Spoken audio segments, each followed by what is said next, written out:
This is If My People, Bible Study 171.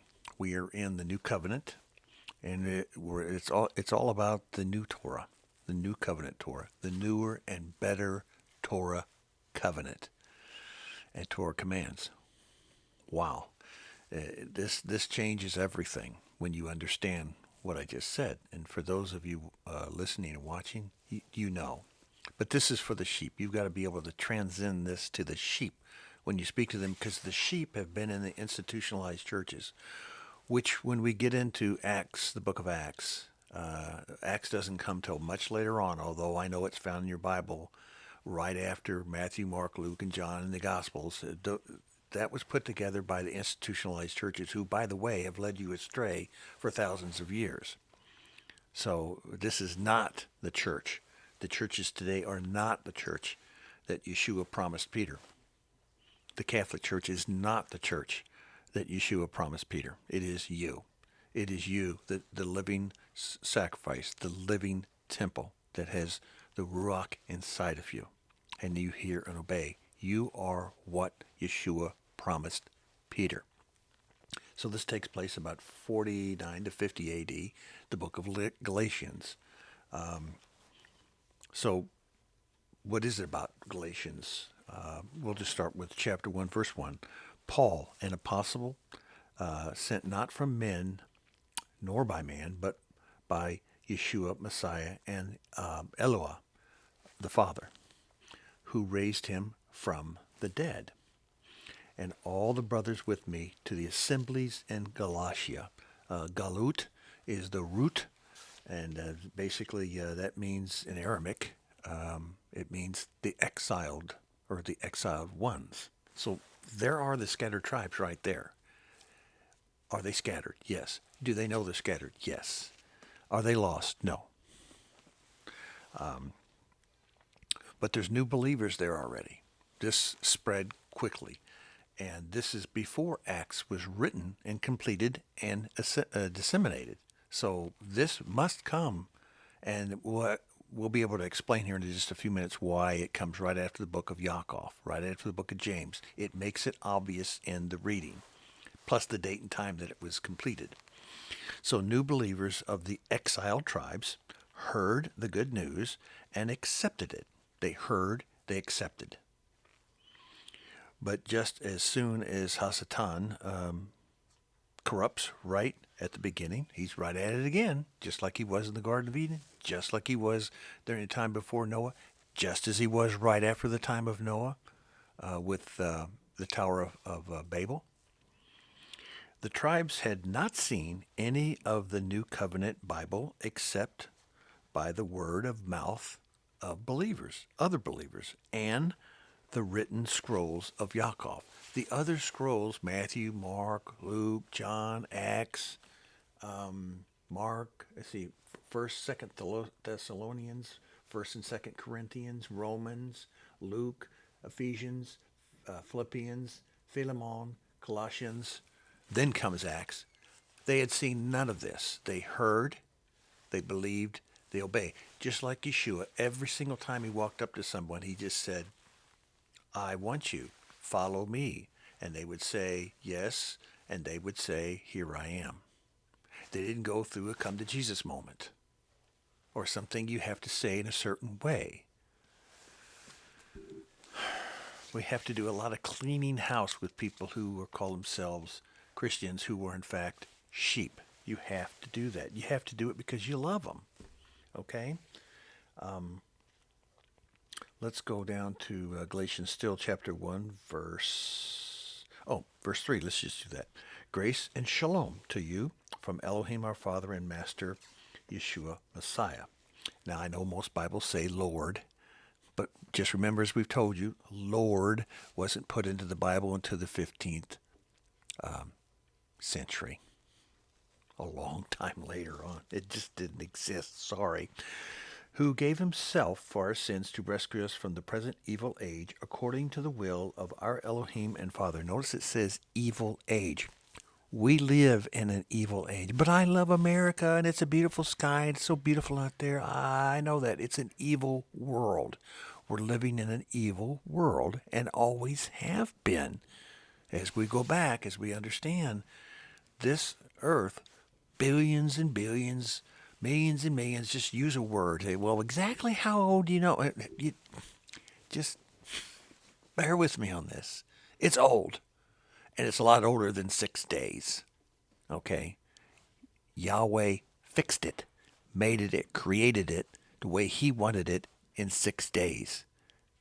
After HaSatan screwed it up, who had possession of it and ownership of it, because he was not HaSatan. He was Lucifer. And Lucifer had the run of all kinds of stuff because the power and the glory was in Lucifer. Did the power and the glory leave Lucifer? Yeah. And if it left him after billions of years, and so once again, as we've explained in other readings, if you were in charge of something, you lived in a house for 400,000 generations, and then suddenly you were told you don't own that house anymore and you have to let someone else come in named Adam and Eve and run it, would you be upset? If you loved Yahweh, you would say, no, I wouldn't be upset. I would say, there you go. Here I am. But you are HaSatan and you are Lucifer, and so you have pride. And there's the fall. There's the fall of almost everything that goes wrong. Pride. So we mentioned this. The epistle from here is stern, severe, and solemn. So Galatians is not one of those happy things, just happy little things. Let's just all be happy little Christians, happy little priests, and go around and tell everybody's happy. And no matter what happens in this world, it's okay. Don't do anything about it. You do whatever you can. Yeshua said himself, there is time for pruning and time for making plowshares into swords. He said that's a time. When the big stuff comes, it's impossible. Yeshua says he'll do it. As we continue to study Torah, found throughout the New Covenant, both old and new, these things will just literally leap off the pages for you. One of the first Torah instructions in the book of Galatians happens to be chapter 2, verse 10. All they asked was that we should continue to remember the poor, the very thing I was eager to do. Paul is telling, and you're wondering the way this is set up, just like the book of the Old Testament where Job comes before. It sets the scene for understanding about the Old Covenant. So now we're in the New Covenant. So Yaakov and Galatians sets the scene for what's the difference between the Old and New. Something huge has happened between the Old and New. Even if you don't read Maccabees and all the Bell and all the other books that are not in most Bibles, it's historical. You don't have to have that. The 66 books suffice everything. You don't have to read the book of Enoch to understand about all kinds of shenanigans was happening in the first Earth Age. And the reason most people don't read Enoch anyway, and you're told not to read Enoch or believe anything about Enoch and other books that were written, is because it doesn't fit the scheme of what the institutionalized churches are selling. So here's Paul saying, basically, he's coming in saying, I see some things going on here. And I have spent time with Yeshua personally. And as we study throughout Paul, when he was converted, when he came to a big moment with Yeshua, and Yeshua came to him, you're persecuting me, he told Paul. He spent time, years, as he went south towards Sinai to spend time with Yeshua. Then he came back and he's fired up. He's ready to go. So now here's Paul, and he's in Galatia. Where did he go? He went to the 12 tribes. Does that mean that he went to the Jews first? Yeah, he did. The Jews were in the 12 tribes. But later on, as we go through the other books, he goes to the other scattered tribes, and he leaves the other apostles to the Judah, to Jews. And there's a reason for it, because of what's happening right here in the book of Galatians. All they asked was that we should continue to remember the poor, the very thing I was eager to do. So when Peter came to Antioch, I opposed him to his face. Now he's getting into it with Peter, because he was clearly in the wrong. Who was in the wrong? Peter was in the wrong. What was he doing that was upsetting Paul so much? Well, verse 12, before certain men came from Yakov, before certain people came to James, and James wrote and already has. So the parchments and the book of James is written, and the people have access to it. You just read it, because that's the first book we read in the New Covenant. There it is. He used to eat with the Gentiles. But when they arrived, he began to draw back and separate himself from the Gentiles, because he was afraid of those who belonged to the circumcision group. Well, who's the circumcision group?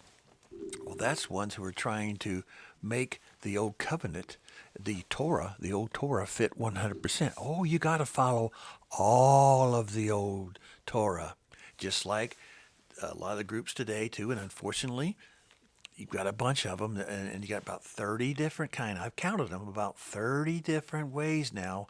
10 years ago, it was about 4 or 5 Hebrew roots groups. Now there's 30 different factions. They've all busted into pieces because they're arguing over the first Torah instruction that Paul gives. And a number of the Hebrew roots group that I've been to, they do not accept anything that Paul says. They're so upset at Paul. They don't want Paul in there because he's not a true apostle. Really? So they're throwing out over 2/3 of the new covenant? Really? And the answer is yeah. And that's why I'm doing this. This is so obvious. The first Torah instruction, I just read it to you twice.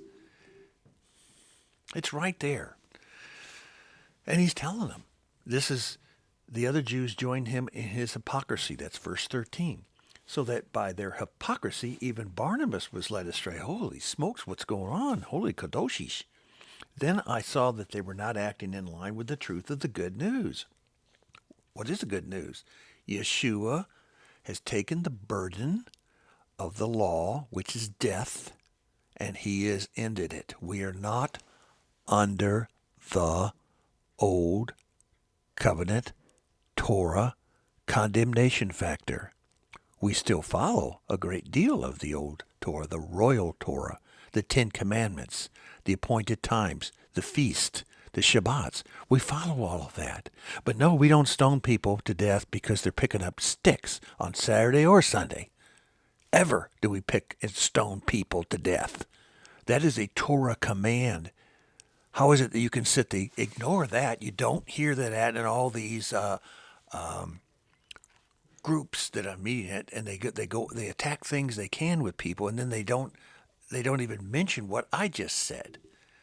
That's exactly what Paul was going. He was going after these people, trying to act like a Jew when you're not supposed to be acting like a Jew. You're not supposed to be dressing like one. You're not supposed to be wearing little toppers on your head, because that wasn't invented till the 1540s. The Jewish people wore cone heads for hundreds and hundreds of years. Why aren't you Jewish people wearing cone heads today? Huh? Because you're making things up, and you're adding hedges to what is the Word. And I'm coming after you with everything I've got. And so are the people that are watching me now. You go after them. You go to your other believers and you say, stop it. Just read the Word. It doesn't say all this nonsense that you're seeing. Right here in Galatians, Paul, right at the beginning of the New Covenant, is trying to fix a mess. And not till we get to Acts 19 do we see something stunning that comes out of it. So, verse 15, who are Jews by birth and not Gentile sinners? We're not even going to be able to finish chapter 2 here. It's that important. So it's going to take this reading and the next one. I'll get Galatians finished in the next one, but this is important, this foundation that Paul is representing. Every single word written by Paul, unless he said so otherwise. He said in one sentence, he says, now this is what I think. He says that. Otherwise, it's all the word of Yeshua, and every single command that's given in it is Torah command from Yeshua.